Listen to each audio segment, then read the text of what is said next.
This is a Huddle Sports Network broadcast. You can find us on Roku TV, Amazon Fire Stick TV, Facebook, and YouTube. Get all your sports news here first. The daily podcasts are Ken and Ken in the Morning, Lions Talk with Smoking Jeremy B, Wrestling Roundup, The Big Football Show, and more, Shield TV, Lions Villain Report, and Red Zone Rant. The afternoon podcasts are Valhalla, Grosef Sports, WCFL Dolphins Talk, The Cheap Seats, The Bodkin Show, Spirit of Detroit Podcast, and MM The nightly podcasts are Palace Hall Report, Frozen Tundra Network, Skull Gang 365, The Huddle Sports Network Open Mic, First and 10 with Foz, Main Event Football Show, Prime Sports World, The Man Cave, Prim and Proper Sports, Spitballing Podcast, Lions Fan Cave Chat, Puckett, 313 Den Podcast, The Guys Huddle, Shots from the Sideline, Let's Talk Sports, The Michigan Truth Sports Podcast, Off the Rails, NFC Northeast, Power Hours, and Detroit Lions News.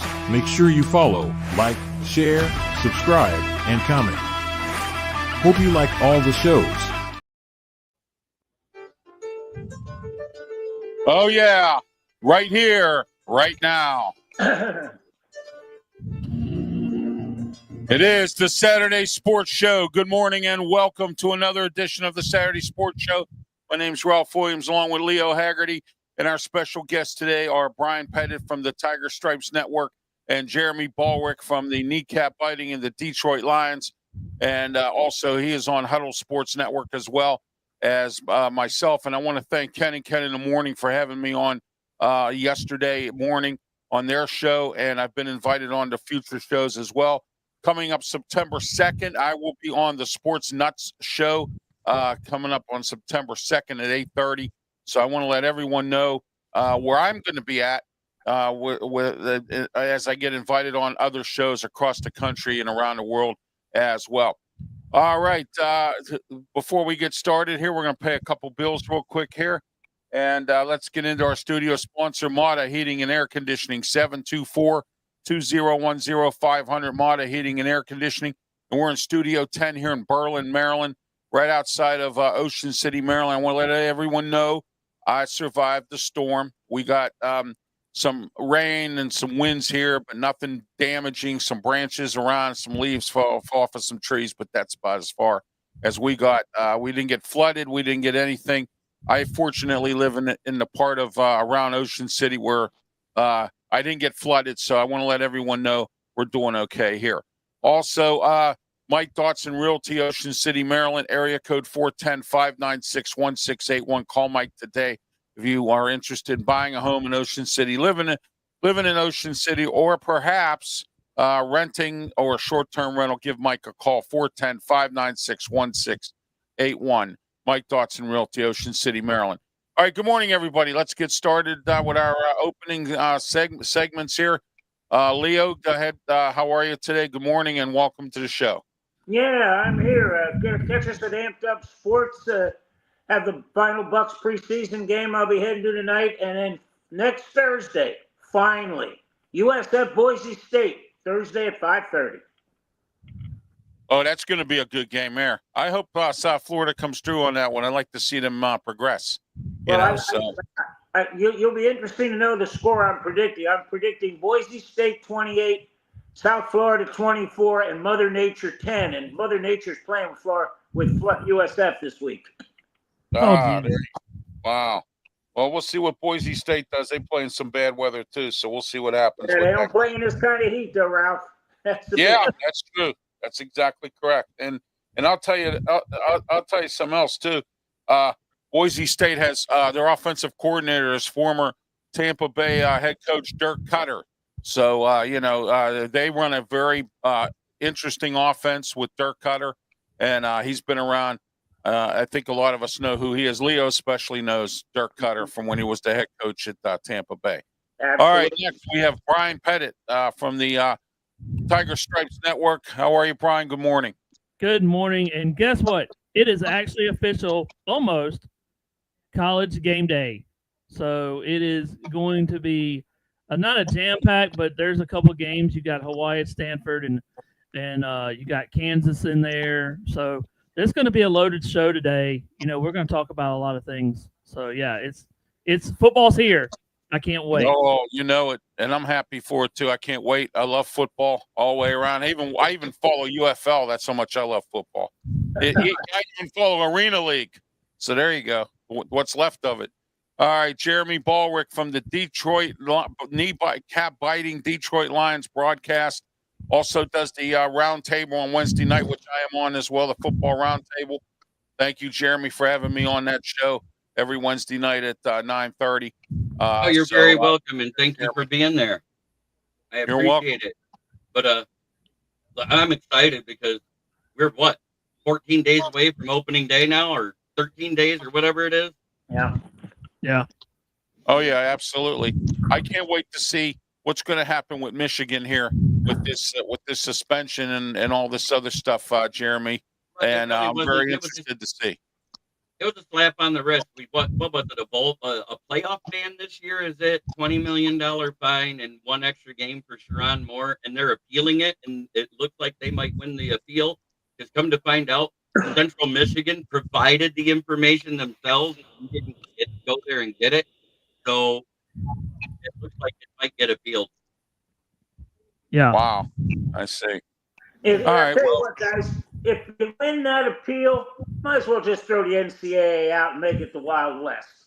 Because even Stevie Wonder could see what they did was wrong, and they're going to make it appeal. Come on. Wait. Central Michigan admitted they gave those signals to Connor Stallions themselves. They sent it to them in an email. That's the one that was crazy. The most damning evidence was the Central Michigan one. And that's the one that the NCAA did the extra punishment over. Yeah. So if that's the only one they did the extra punishment over, and it's been proven that CMU's assistant coach sent him the information, then he didn't really do anything wrong, right? No, that's true. But you know what, though, to Leo's point, and I think Brian and Jeremy will agree as well, and Leo makes a great point. NCAA is so out of touch with everything. They're uncoordinated, and they're also no structure. They have none. The transfer portal's a mess. The NIL is out of control, and the NCAA has no idea what they're doing. And they need to fix it. I said back the very first time I talked to you, when we first started talking about the NIL and how it was getting out of hand, and I said the first thing they need to do, instead of taking away how much they can get, limit how much they get monthly while they're in college, and put the rest into a trust fund or something like that, so they get paid at the end of their college career. That way, all they got is enough money to get by and pay bills and do whatever they want to do for fun. But you limit how much they get while they're in school. And then put a cap per team in there on top of it. That way it can be structured just like an NFL team. Yeah. You know what, Jeremy? Exactly. Troy Odegaard and I, 5 years ago, came up and said what the NCAA needs to do is for everyone that completes a year and is still eligible, put $5,000 in an account for it. So if they finish 5 years and they are eligible and they have graduated, they got 25 grand sitting there for them. That would have solved all this problem. But the NCAA, you talk about a group that can't see down the road, man, oh man, they're terrible. Well, it's like this. If I was a recruit and I'm doing other schools, I can go to wherever the highest bidder is, and it's kind of ridiculous because now you're getting where, okay, I might go here, but I'm really not going for the education. I want to go for where I want to go. Like if I wanted to go to doing landscaping, I might go to Georgia, Clemson, or some of the other things. If I want to go into Air Force, I'd go to Air Force. It's just one of those things where they got to start thinking about where do I want to finish my college career and what I want to do, because it's like everybody says, after football, when you retire, what else are you going to do? If you get hurt, what things are you going to draw back to your degree? And one last thing, guys, before we leave this. As a former college coach, I'm wondering how these guys that are playing at 3, 4, and 5 different institutions are getting these credits to transfer. There's got to be some chicanery going on with that. Yes. Yes, I agree. It's just ridiculous. Well, oh yeah, absolutely, it is good, Jeremy. There's a couple that did the 5 and 6 years that dealt with injuries and coaching changes when they did their changeovers, so they actually were able to focus on their studies while they were rehabbing those injuries. So those guys I have less problems with, like Michael Pennick, who was the other one that went to Oregon, Bo Nix, right? Yeah. Both of those guys did 6 or 7 years in college. They came out basically as full-grown men, almost going into their prime. A lot like Hendon Hooker did when he transferred between the two schools, but he transferred back when you still had to wait a year. Remember, the next year was when that went away. Yeah. So, that's what everybody forgets when they talk about this. But I do have a couple comments I want to address. And of course, Brian Pettit put up, follow me on YouTube, and his link to his media. And then a good friend of mine that watches my show, Joseph Us, says, "Hello, guys. Are you ready for some football?" Oh, kick it off. Yes, we are. We're ready. We're ready. So I am ready as well. And I want to say thank you for your comments. Those of you who have commented in the section, we're live on YouTube, Facebook, Twitch, Twitter, X, and also on the Kick Network. And we're on the Huddle Sports Network and also on the Kneecap Biting and on the Tiger Stripes Network as well today. Simulcasting. And this show will be uploaded onto Amped Up Sports' Facebook page later on this afternoon. And don't forget this afternoon as well, as part of the triple header of Ralph Williams Saturday. This is the second show of the triple header of Ralph Williams Saturday.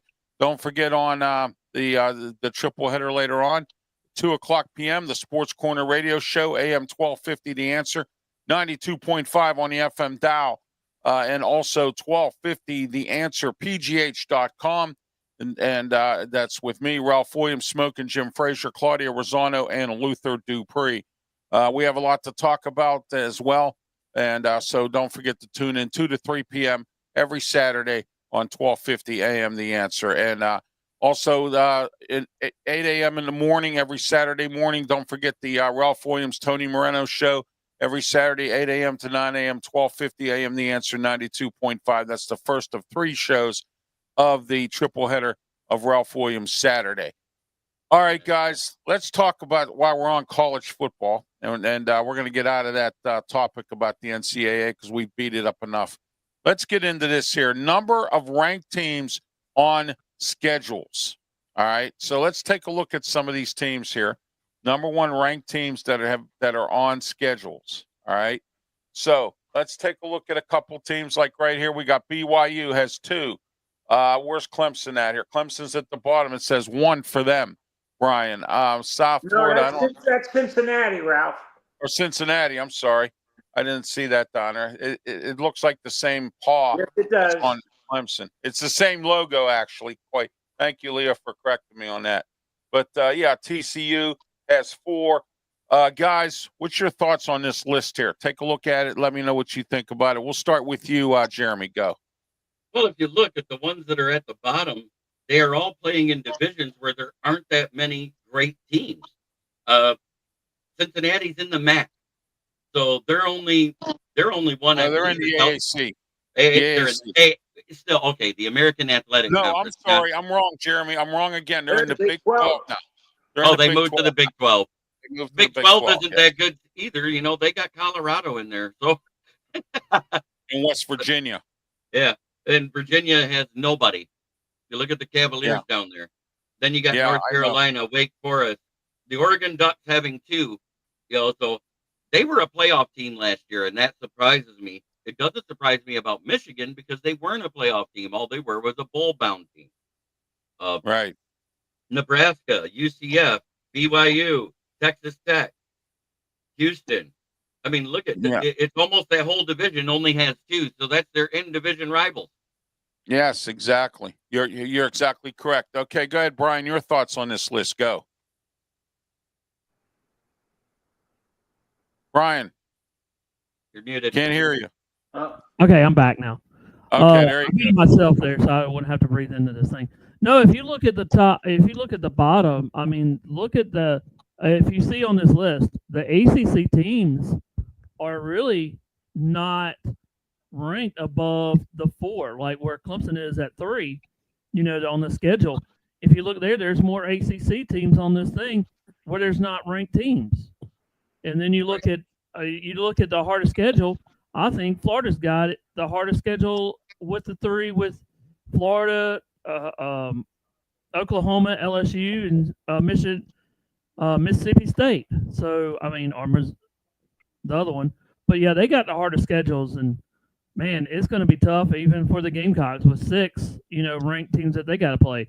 Arkansas's got a good hard team, but all this can pass. Everybody's looking at the AP poll and the coaches poll. I'll tell you the truth. I really don't look at the polls until after probably week 5. I don't really care about the polls or nothing, but that's just me. I really don't care about the polls until I start seeing some more progress about how they're going to do and stuff like that, though. That's just all right. Okay, Brian, Leo, your thoughts on this list? Go. Gentlemen, let me tell you what this is trying to do. When they try to purport that a 4-loss SEC or Big Ten team needs to go in over a 1 or 2-loss Big 12 or ACC team, they're going to say, well, they play tougher competition. Guys, your record is who you are. I don't care who you're playing. I do not know how they're going to get an 8-4 team over a 10-2 team in.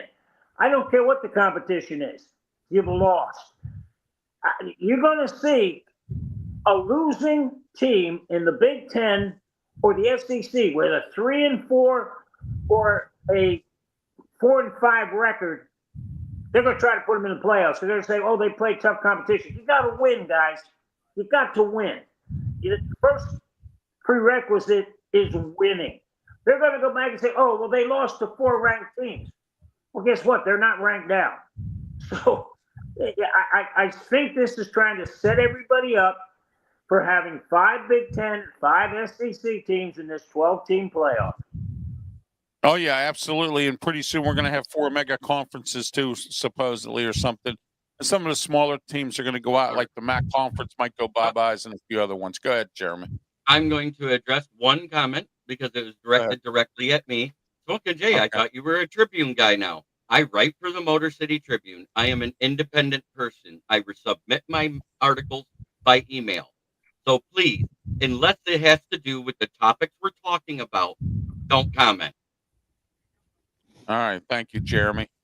Okay. And those of you in the comments section, I want to thank you for your comments. We are not I just want to thank you for those as well. All right, let's get started back into another topic of today's show. We're going to get into this again. We started last week with a few teams, and now we're going to work our way up the ladder here. We got the bottom 4 teams. We had Cleveland, Detroit, Jeremy, Miami, and the Washington Commanders. Soon to be back to the Redskins if somebody gets their way, but we're not going to talk about that.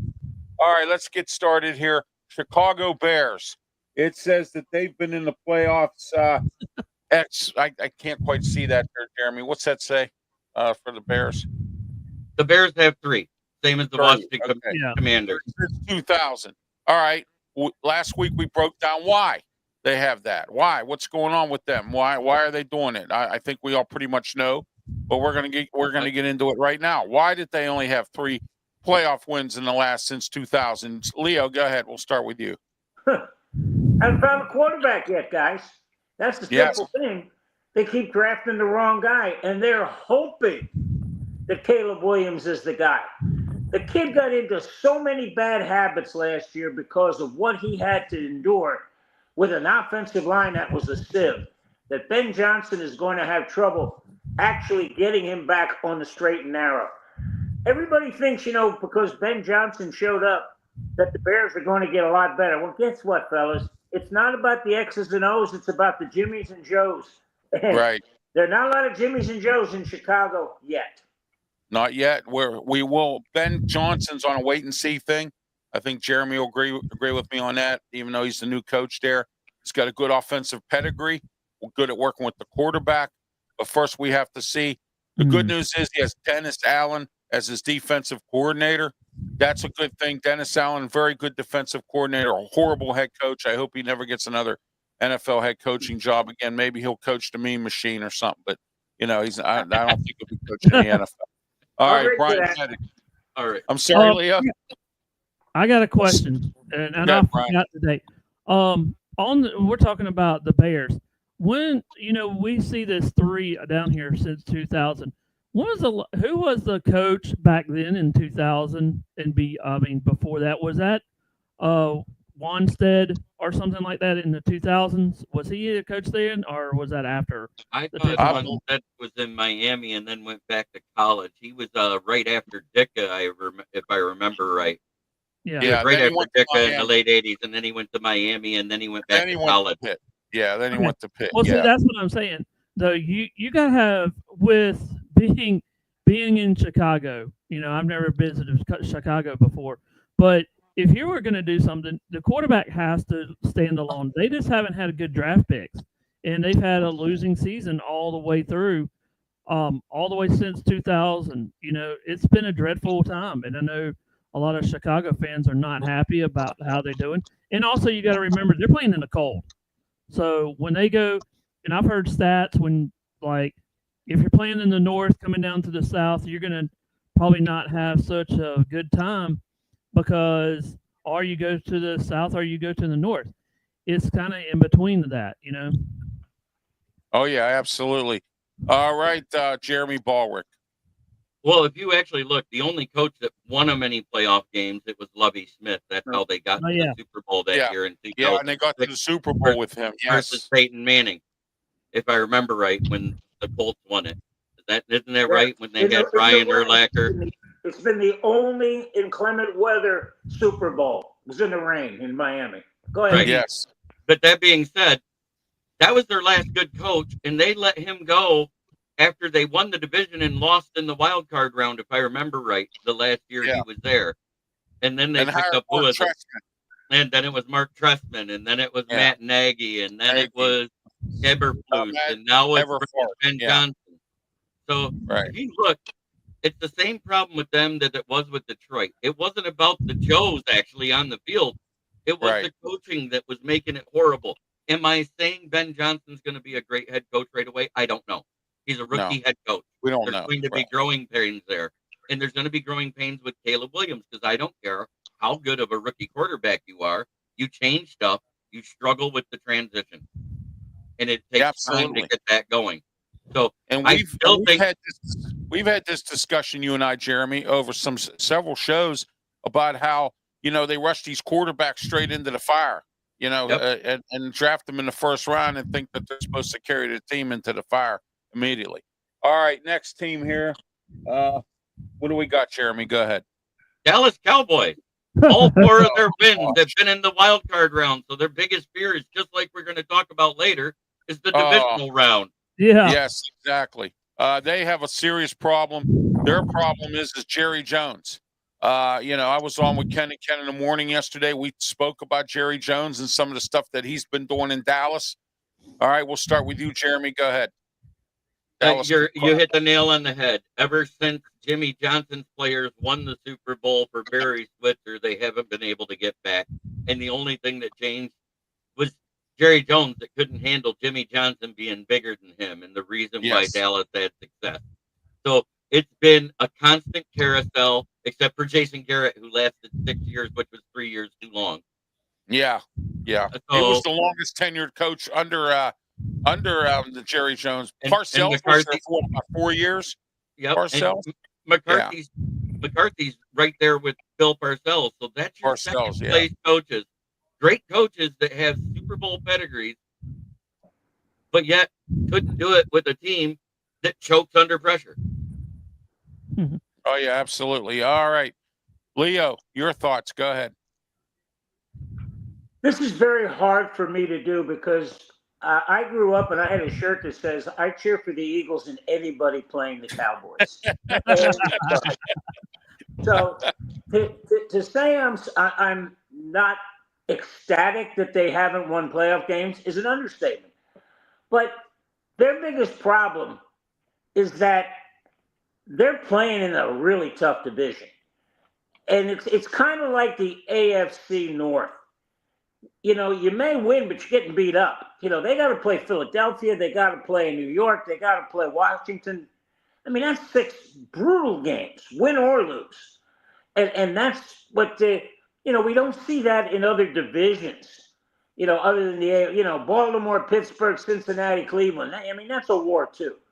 But their biggest problem is they never have the right players healthy and they're at the right time. And now they got to deal with Micah Parsons. And Micah Parsons, he's going to get signed probably the week before the Eagles game because he wants to take all that Eagles banter away of having to sit there and watch him raise the Super Bowl flag on Thursday night before they can play. So that's all right. Well, excuse me, Brian Pettit, go ahead. Your thoughts, Dallas Cowboys. You know, I don't even like the Cowboys. I hate them. I hate them with a passion because I'm a 49ers fan.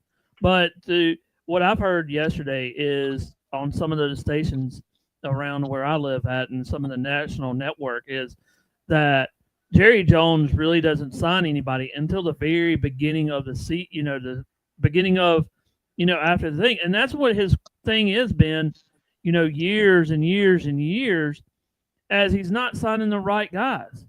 If he didn't want the guy, then release him. If he wants the guy, he's got to keep him around a little bit, and he's not getting the players that he needs to actually win the playoffs and the national and the Super Bowl. And that's what I think that's keeping him holding down. And he's not. They're drafting really good, but if you got a guy that wants to leave or you got a better player, then go ahead and sign him. That's what their downfall has been. And yeah, you're right. The coaching other than Garrett has been bad. There's been a bad coaching carousel there. Yeah, and Jerry Jones is at fault for that. And how can you not get along with Bill Parcells? He's one of the best coaches in football. And Mike McCarthy's.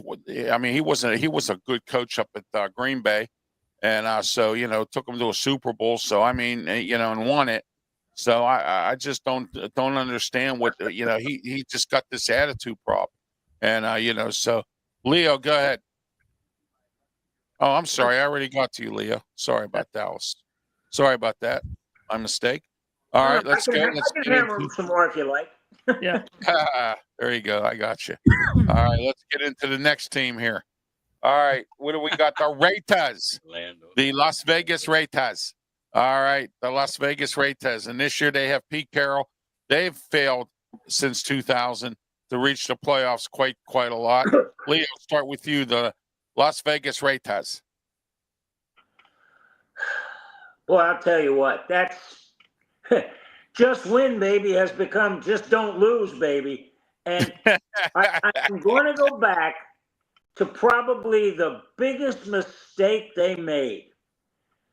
When they got rid of John Gruden and Rich Bisaccia took it over and got them to the playoffs, and then they got rid of him, and they got rid of their general manager, who basically put Band-Aids all over that team to get them to the playoffs. And then they said, oh, well, thanks, but no thanks. And they haven't been right since. Now, Pete Carroll's going to bring a pedigree, which is good. And I like what they're doing, and I like the draft pick of Austin Gentry. They're going to go back to running the football, which is what they need to do. Another team, again, that has quarterback issues. Got to figure it out. Oh, yeah. Geno Smith, the overpaid quarterback. I've said that many times about him.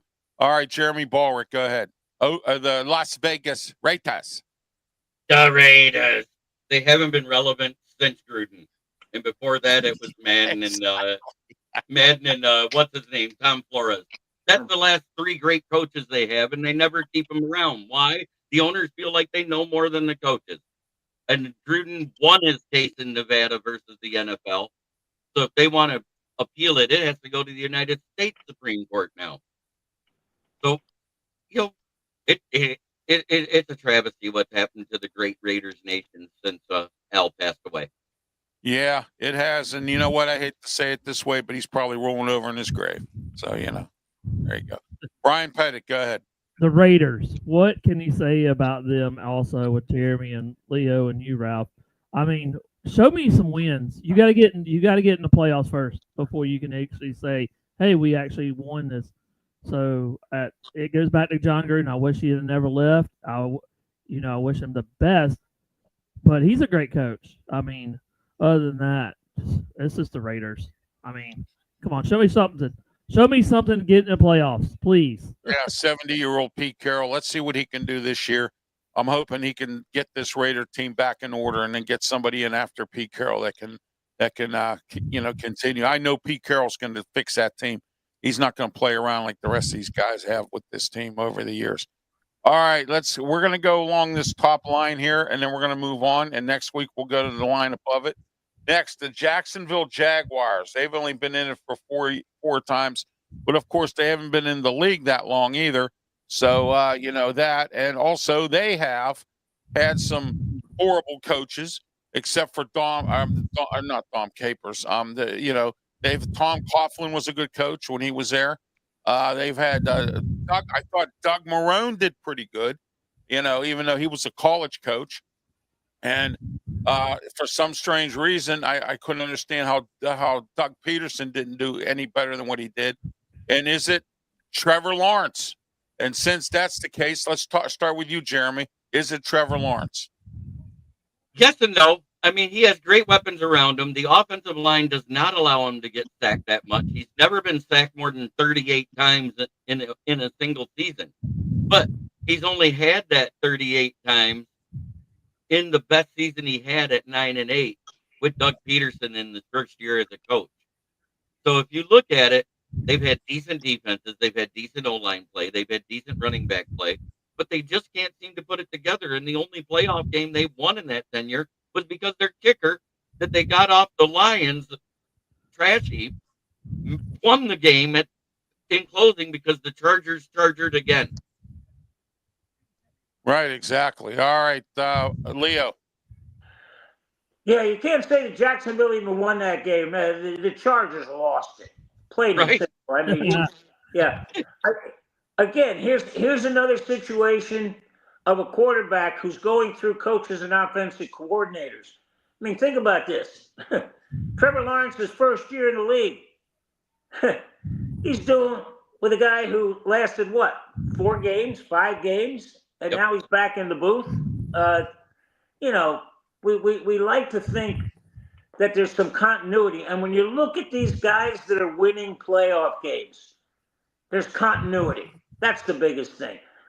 Right now, I think they got the right guy. They got the Bucs old offensive coordinator.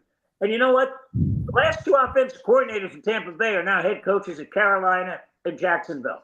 So they know how to deal with offense. The biggest problem in Jacksonville, they got to come up with a defense. They got to come up with a find a way to stop people. Yeah, exactly. Gus Bradley was their coach. They had a real good defense when he was their coach here. But, he's moved on as well. Brian Pettit. I have a couple good okay, I'm sorry. Hang on, Jeremy. A couple good comments for us. Orlando Escobar Jr., one of the viewers from my channel, he said, Trevor Lawrence doesn't perform this year. He's 100% a bust. He's got Tampa's old coordinator, the QB whisperer. If he can't win with him, he's a mega bust. And the same can be said about Bryce Young, but we already saw Bryce Young do it in the same season with Dave Canales. So if you look at it, Bryce Young's not looking like he's on trending up, and we don't know what you got with Trevor Lawrence yet because he hasn't even played a regular NFL game. And we got to see what Liam Cohen's going to do as the head coach as well. He's a new coach and everything, so we'll see what happens. But thank you, Orlando, for your comment. All right, Brian Pettit, go ahead. Jacksonville Jaguars. They've had a lot of coaches change. I mean, a bunch in the last 5 years now. They've had 4 coaches, different coaches, and really, you have to have a coach that's actually. It might be Trevor Lawrence because I think he's lost his confidence a little bit, all the years, and he hasn't been with an offensive coordinator over at least 3 years, If Yeah, the Urban if Meyer thing if too. yeah, and if I was a quarterback, I want one that actually stick around. You see some of these college players also with the quarterbacks, like Club has been with the quarterback coach down here at Clemson. He's been with them for 3 years, and some of these quarterbacks, they're going to get better over time. And if I was a quarterback, I want a coach that would actually stay around for me and helping me out and doing that, better and showing me, hey, this is what I'm doing wrong. This is not because if you bring in a new coach, they could change the whole entire quarterback system. Oh, I want you to throw this way. You're throwing terrible. So yeah, it's just what it is. All right, Brian Pettit, thank you. Leo, go ahead. Leo Haggerty, go ahead. You want me to hammer Jacksonville some more, Ralph? I can do that. Yeah, go ahead. Hey, go ahead. You know what? I think they're going to be a lot better. And I think they're going to win that division because Travis Hunter is going to give them something they haven't had in the past. A guy who can go either 10 yards over the middle and go 90 yards up the sideline. And the fact that they're thinking about using him on defense, I would put him on offense right now and just say, okay, pal, go to it. You got him, you got Etienne as a running back. You've got Trevor Lawrence, who, again, you got a new offensive coordinator in there. You got a new head coach. It's going to take a while for them to get comfortable. But I'll tell you what, if they get on the same page real quick, it's not that tough a division. Tennessee, new quarterback. Indianapolis, they moved off of Richardson. It's you and Houston. The Texans. Come up with a way, and that'll get it done. Oh, yeah. All right, Okay. next team. So before we go John. on, and I do got a little update on Travis Hunter Jr. He's being held out due to an upper body injury this week, which is unspecified, and also what he's dealing with his dad just getting released from prison for previous stuff. So that has nothing to do with the player, but it also has to affect the player's mindset. Yes. So he might be missing the first part of the season, which will hinder his development. Uh-huh. Yeah, that will. So that means now Jacksonville's secret weapon at number one pick there is not going to be able to participate for a little bit. I get it. So all right, let's move on here. The Los Angeles Chargers, formerly known as the San Diego Chargers, their record's not too bad in the playoffs. But what has hindered them from getting more? Leo, Okay. Start with you. Los Angeles Chargers. Boy, I'll tell you, this is what's hindered them is the Kansas City Chiefs. That's the biggest thing. You got to play them twice during the season. And the Raiders being bad too. Well, that's actually helped them move up. Now, Denver, the thing is, getting to the playoffs is one thing. Getting a win is another. And San Diego, Los Angeles, wherever they were, still were a good team, but they just weren't the ones that could just get to that top echelon of the best 3 or 4 in the NFL.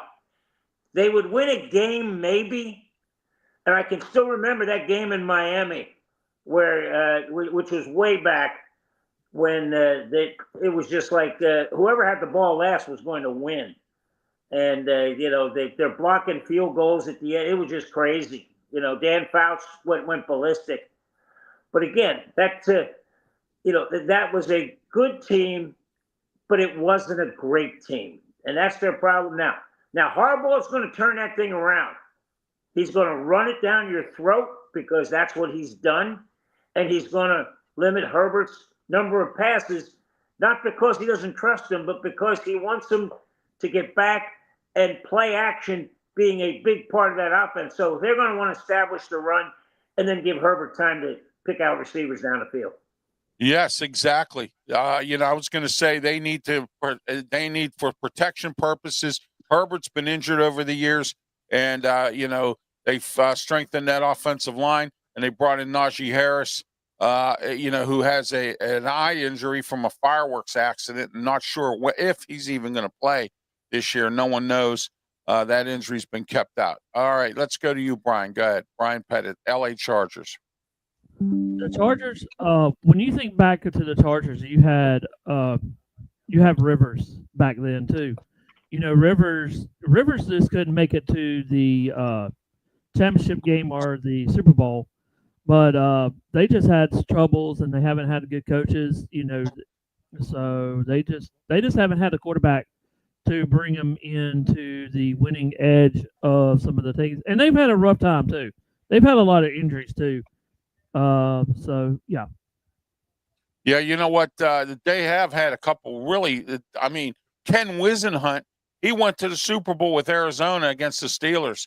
He had that team going really well. I don't know what happened to him down there with the LA Chargers, but Ken Wisenhunt, and he comes from the Joe Gibbs tree of coaches. So, all right, Jeremy, go ahead. The Los Angeles Chargers, formerly known as the San Diego Chargers. Go ahead. Well, that coincidentally, as the San Diego Chargers, was the last time they won a playoff game. Back when they had Phillip Rivers, and if they'd have had Drew Brees, they might have went to the Super Bowl. And Orlando Escobar is exactly right. And yes, JD, we know you love South Florida Tribune. I love them too. They are my friends. They're like family to me. But this is not one of their shows, so we do not talk about that here. Pensman is not off the show. He just couldn't be here today, which is why I filled in. And I'll leave it at that. All right, thank you, Jeremy. Hey, Jeremy, I got a question on this too, and Leo and Ralph, you can get on this. I mean, can you imagine if Phillip Rivers making the playoffs and winning actually the playoffs, like the Super Bowl, going to the Super Bowl? He's had players around him. They've always had players. You think about all the things that are now coming out, and they've actually had good coaching. They just haven't had players. They just haven't had players. And made too many mistakes, and other players making mistakes, not contributing. That's the thing. And Rivers, guys, is the only quarterback in that draft class that did make it to the Super Bowl. Eli Manning went to 2. Ben Roethlisberger went to 2. Phillip Rivers 0. So he didn't make it to the Super Bowl at all. So when the Chargers did make it there and got blowed out 55-10, that was with somebody else, right? Yeah. Yes. All right, next. Let's see here. We're almost done with this list, and we're going to move on to a couple of things. Minnesota Vikings. All right, Minnesota Vikings. They're right now, Kevin O'Connell, not a bad coach, but they haven't been to the Super Bowl since Fran Tarkenton. And they've had some rough sledding over the years. Start with you, Jeremy. Go ahead. Well, they haven't been there since I was in diapers. Let's put it that way. And you know what? They were the first team to start the whole acronym of the Bills. Boy, I love losing Super Bowls. That's all they did. Right, exactly. What can you say? They can't get past the wild card round. They couldn't even beat the New York Giants with a 9-8 record when they went 9-7 record when they went 13-3. And they've had some interesting head coaches over the years too. Mike Tice. Who was that offensive guru? What was his name? BRYAN, whatever. He came from the Packers, I believe. Yeah, they had him as a head coach, and they've Dennis Green.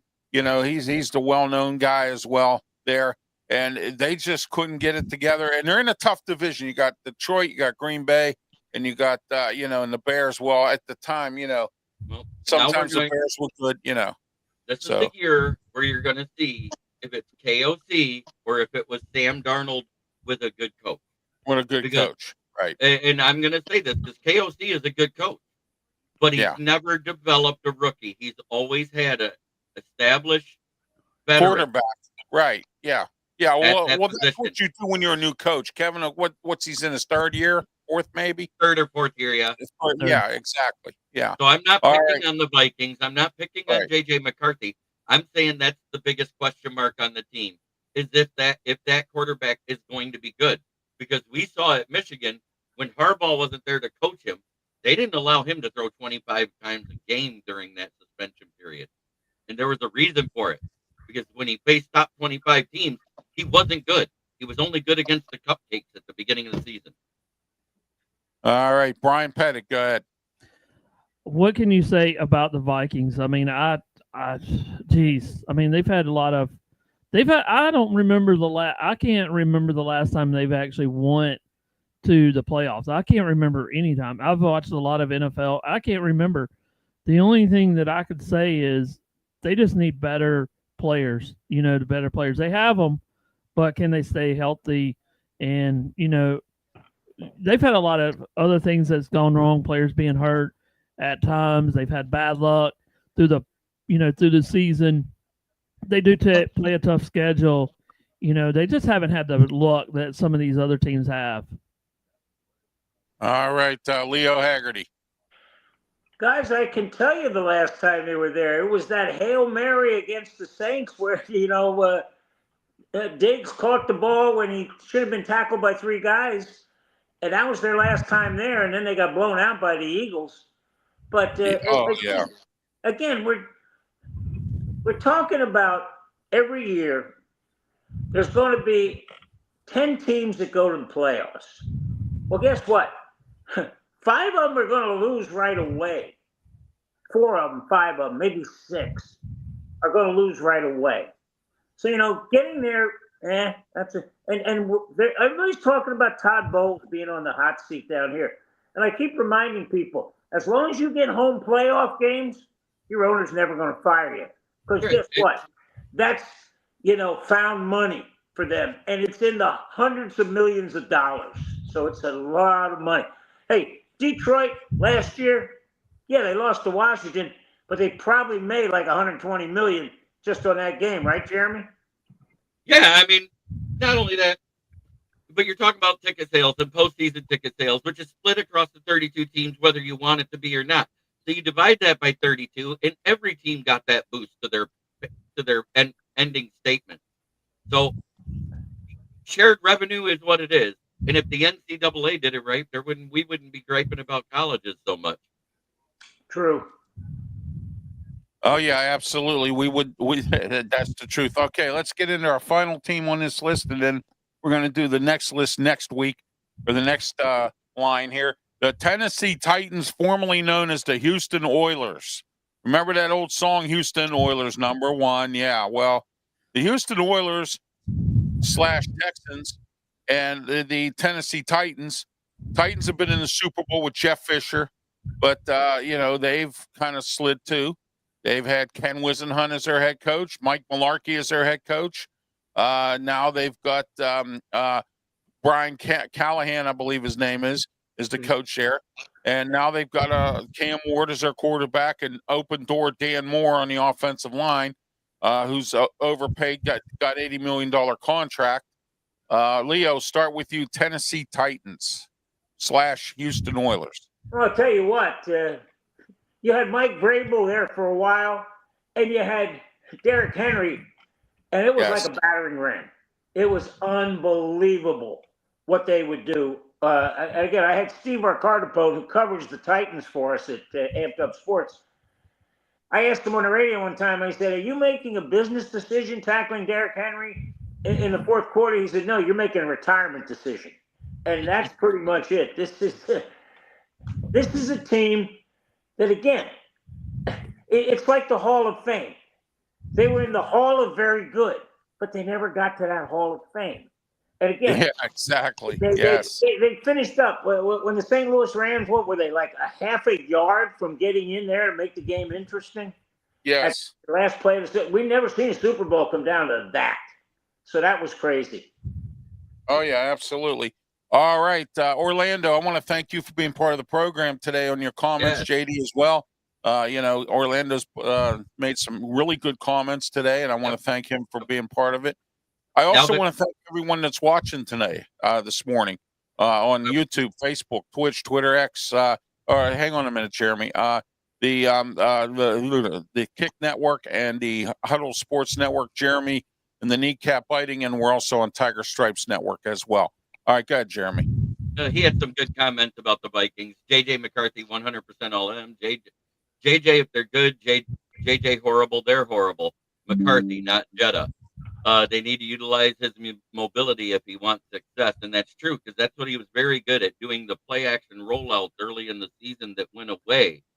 during that national championship year. We expected them to finish last year, definitely the surprise league of the league last year. I said it's going to go one or two ways. They're either going to be really bad or they're going to be great in competing with the Lions for the division. And I was right on the latter part. I said there was no in between because we've seen what Sam Darnold was with the Jets and everywhere else he went. He wasn't good, but Chaos, he's that good of a coach. All right, Brandon Keeler from the Sports Nuts is watching on Facebook. I want to thank Brandon for watching as well as I'm taking the reins of the Facebook comments here. So it's great to have Brandon on board. And I will be on the Sports Nuts show on September 2nd, which is a Tuesday. I will be joining them. And please tune into their programs. Subscribe to their YouTube channel. Get involved on Facebook with their programs. Tuesdays and Fridays, they have some shows. And so Brandon, great guy, great person, runs a good show called the Sports Nuts. And that's NUTZ, not with the S. All right, Brian Pettit, go ahead with the Tennessee Titans. Tennessee Titans. Years ago, I was almost not a fan, but I was actually following the Tennessee Titans and because of my uncle and stuff. And what he always reminded me was, you had the Oregon quarterback, Mariota. And I think that's what messed up things there. You've had some good coaching, but you just haven't had the players at Tennessee to go around with, it's just that this, and also they play in the AFC. And so you got Kansas City there. You had some other teams there that you had to play against, and you just have to, they've had losing seasons. I think of all things, and they just haven't had it, and that's why I think they haven't had a good shot of making the playoffs or even being in the playoffs. Because you had bad quarterbacks, bad players all around, and you got the fan base, but you're just leaving out a couple of things, and they haven't had a really good defense. Also, you got to have a good to win a Super Bowl. I think you have to have a top 10 defense in the National League football. So, all right, Leo. I'll tell you what, guys. When we talk about what's going on here, you got to be lucky, to be honest with you. When you get into the Super Bowl, I mean, the year when the Buccaneers won their first Super Bowl, here's your trivia question. 21 of the 22 players that started game one played in that Super Bowl, started. There was only one that didn't. Anthony McFarlane broke his arm. Well, luckily, he got a Super Bowl ring with the Indianapolis Colts. And again, you've got to be lucky that the injury bug, the injury god can't, if he frowns on you, you got a problem. Because everybody talks about next man up. Well, guess what? That next man up ain't as good as the guy in front of him. Because if he was, he'd be playing. So that's the problem. Yep. All right. Orlando was talking about how Vrabel came from the Belichick coaching tree. I was like, no, he was coached by Belichick. He was never a coach for Belichick. Correct. He is a self-made coach. He did his own coaching. He's going to create his own tree in the future. You watch. It has nothing to do with Belichick. He was a player for Belichick.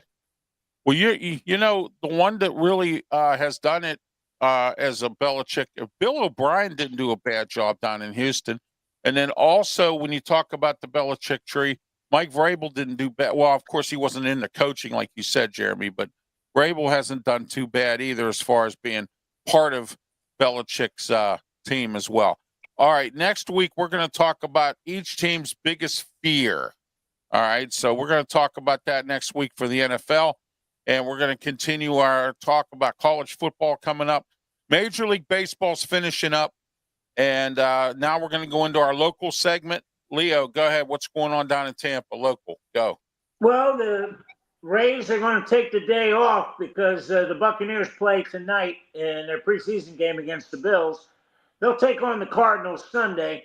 USF, they're preparing for Boise State on Thursday night. The Lightning, they get back to training camp about the middle of September. The Tampa Bay Sun, and you're all going, well, what are you talking about? Well, that's the USLS, the women's division. They won the championship. They're going to open up on Saturday on the road up in Brooklyn and boy, I'll tell you, I'm going to butcher this name again, probably. Madanones Stadium. And I'll tell you what, you guys up in Brooklyn, you got to come up with a name that I just can't butcher like that again. But it's terrible. And the Rowdies, they're also still going on. So we got everything happen. University of Tampa soccer will shoot up. So we've got a plethora of activities showing up down here in Tampa Bay. All right, Jeremy BALLREIC, go ahead. What's going on local?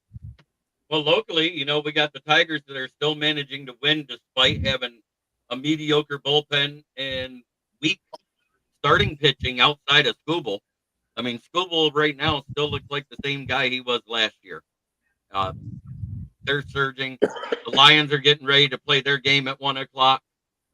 We've had some minor injuries to people, but everybody's coming back soon. So I think that the Lions are going to be better than a lot of people predict. And the Red Wings, I still don't know because I think they're only marginally better than last year, and everybody else around them got better than that. All right, Brian Pettit, local, go ahead. All right, today we got the Spartan Burgers, which is the crazy. There's a minor team here in South Carolina. Also, you got the Greenville Drive too. They got they're taking on Brooklyn. They're taking on Brooklyn today, and that would be away. So yeah, the Spartanburgs are playing Brooklyn, but nothing else going on other than the Clemson game next week. So everybody's getting fired up. They're getting stuff thrown up all over the place, and easily were in some of the other places. So they're expecting 80,000 more plus just to be in around Clemson, Anderson, Greenville, and probably sometime this week the hotels are going to go sporadic. They're going to be probably hotels. So it's going to be a long weekend. So everything's wrapping up. It's ready for football season around where I'm at. All right, great. My local is this. I have two locals because I'm from Pittsburgh and I still cover the Steelers and whatnot in Pittsburgh sports. But I live near Ocean City, Maryland, so I got the Commanders and the Ravens here. And so far, the Commanders played the Ravens in their third preseason game. And we're going to find out what the Commanders are going to do this year. Are they going to repeat from last year? And the Ravens likewise as well. How good are they in the AFC North this year? They're the prediction to take the AFC North. We're going to find that out because the Steelers have Aaron Rodgers. And Cleveland Browns, they're so unorganized, they can't find their way, like Jeremy once said, out of a wet paper bag. Okay? And the Cincinnati Bengals have a Hendrickson problem. So, I mean, it's going to be a dogfight, I think, between the Steelers and the Ravens as far as the AFC North goes. And we'll see if the Commanders repeat also as well. And Pitt Panthers play Duquesne in a couple of weeks, Labor Day weekend. And there's also the Rib Fest going on at Acrisure Stadium. It goes on every year along the Labor Day weekend. So that's what's going on. And also the Pittsburgh Penguins are getting started with their new coach, Dan Muse. We're going to find out what Dan Muse is made of. And I've said this before and I'll say it again. If Dan Muse wants to be a successful coach in the NHL, he needs to get somebody up off the couch that's a former head coach and bring him in as a top assistant, because you need all the help you can get when you're a new coach trying to make hay, and especially with the Pittsburgh Penguins at this point. Also, the Penguins are up for sale. Mario Lemieux and Ron Burkle have a bid in for them, but the Penguins are also could be bought out by another gentleman who stepped up and put billions of dollars into the bid, and he's overbid Lemieux and Burkle. So we're going to find out where that goes. Pittsburgh Riverhounds are asking the city of Pittsburgh and Allegheny County if they could contribute, as well as private funding, to build a new soccer stadium over at Station Square. 15,000 people it will seat. It's going to be ready by 2028 if they do get the approval for this. And it's going to be great because it can be used for concerts and a whole lot of other stuff. And the Riverhounds also are moving along in the USL as well. Just like Leo said about Tampa, we've always played the Rowdies, and we've hit and missed with them. So, and Detroit has a team too, Jeremy. That a new team that's have their stadium built too. That's supposed to be ready about the same time. Either 2027 or 2028. And we also got the Detroit getting a WNBA team starting in 2 years. Oh, get out of here! Well, congratulations to them. The investment group includes Mary Barra, the GM's president. It includes Sheila Ford Hamp.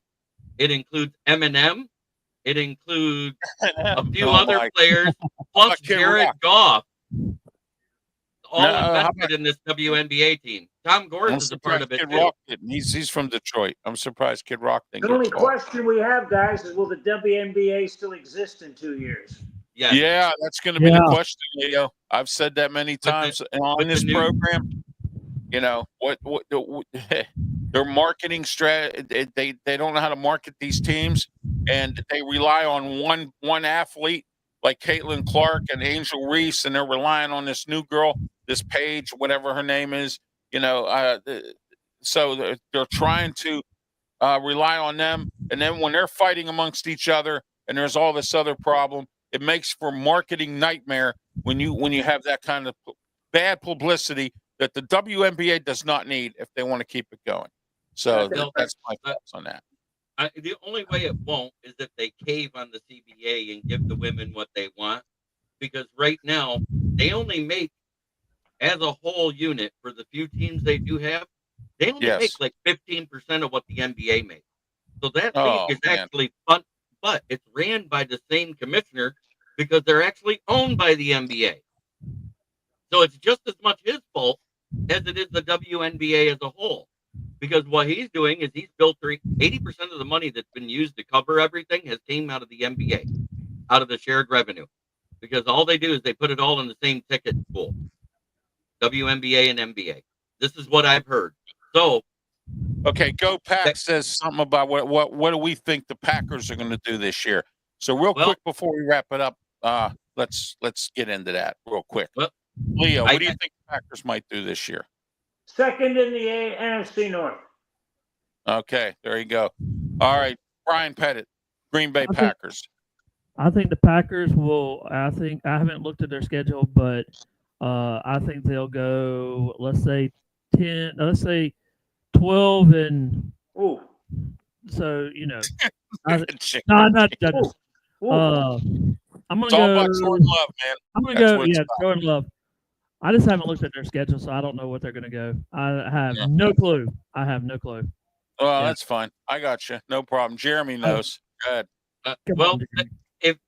If the Packers would have addressed their two biggest issues by getting rid of Jair Alexander and not filling that through the draft, they also didn't address their lack of pass rush. Everybody can say, their pressure rate was good, but guess what? Sacks-wise, they were less than Detroit last year, and Detroit had a bunch of backup players for over half a season. So that's not a good look. And it was more than Aiden Hutchinson's sack total was the difference. So you can't say that was it. They didn't address either one of those things this offseason. But for the first time since 2001, they drafted a first-round wide receiver. I think the last one was Donald Driver. Is that correct? Yeah. So yes. If it was an Uno card that says you have to draw 25 cards a year every time you don't draft a first-round wide receiver, they'd have had 550 cards handed to them. Yeah. So, all right, guys. I'm not scared. I think it's going to be a good division. I still think they're the second best team in the division. I think the third, and it's a battle for who gets third between Chicago and Minnesota. We just don't know what's going to do what with those two teams. All right, Jeremy, while we have you, tell us how everyone can get a hold of you as we're going to wrap this up. Oh, you can get a hold of me on the Kneecap Biting with the Motor City Lions, that YouTube channel, and also on the Facebook page. You can also get a hold of me on the Huddle Sports Network on YouTube, and also their app on Roku and Fire Stick. And if you want to read my articles, I do write for the South Florida Tribune under the Motor City Tribune about the Lions. All right, Brian Pettit, go ahead. How can people get a hold of you and explain your network? You can find me on YouTube at Tiger Stripes Media, and also you can find me on X at Brian Pettit 35. So All right, Leo Haggerty. How Amped can Up people get a Sports, hold of we're you? getting ready. We're going to release our revamped website probably Tuesday or Wednesday. But go there to ampedupsports.com, and we've got videos, we've got written articles, a lot of content. All right, thanks, Leo. And you can reach me, Ralph Williams, RW Media. As you see, I have my RW Media Productions hat here. And don't forget to subscribe. Follow me on Twitter X also. Help me get to 400 by the end of the year. And then also, you can see me on Facebook. I'm on LinkedIn.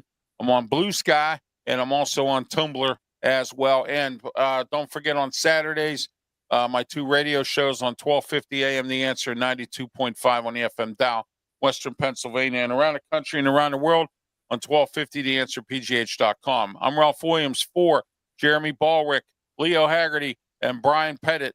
Have yourself a great Saturday and a great weekend. And please, I urge you to be safe. Thank you.